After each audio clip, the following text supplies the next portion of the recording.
Have you ever started a new project and it just felt like this huge, chaotic beast staring you down? Well, today, we're going to talk about the secret weapon for taming that beast: project management phases.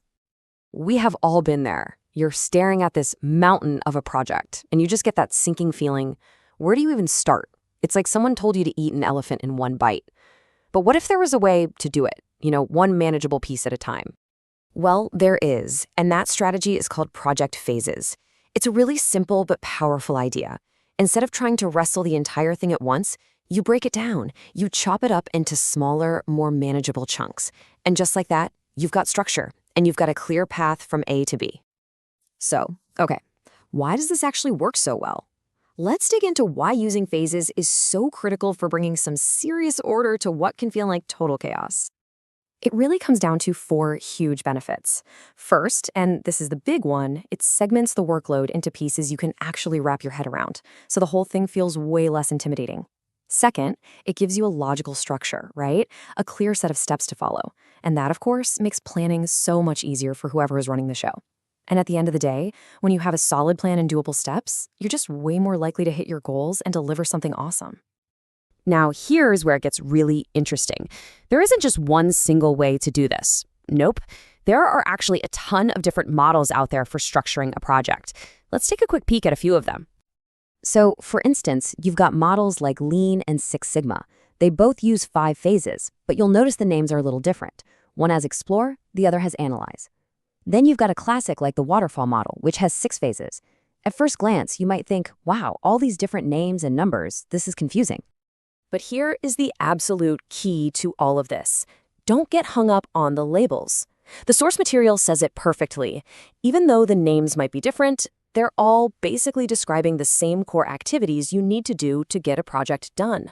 The core work, the starting, the planning, the doing, the finishing, it's always there no matter what you decide to call it. So with that in mind, let's cut through the noise and focus on a universal framework, one that can really help us understand the DNA of pretty much any project out there.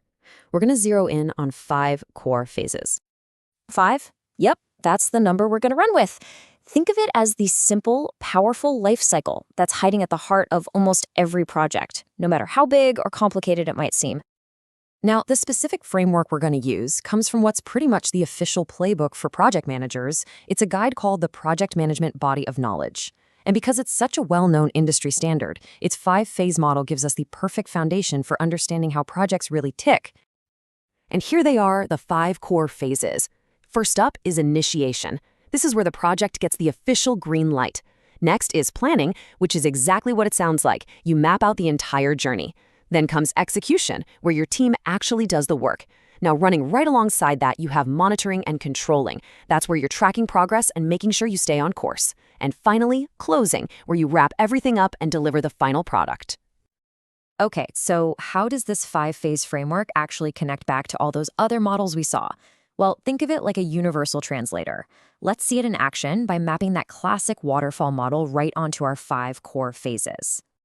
All right, look at this. On the left, we've got the waterfall steps. See how its requirements and system design phases both neatly tuck into our universal planning phase? But here's the really cool part.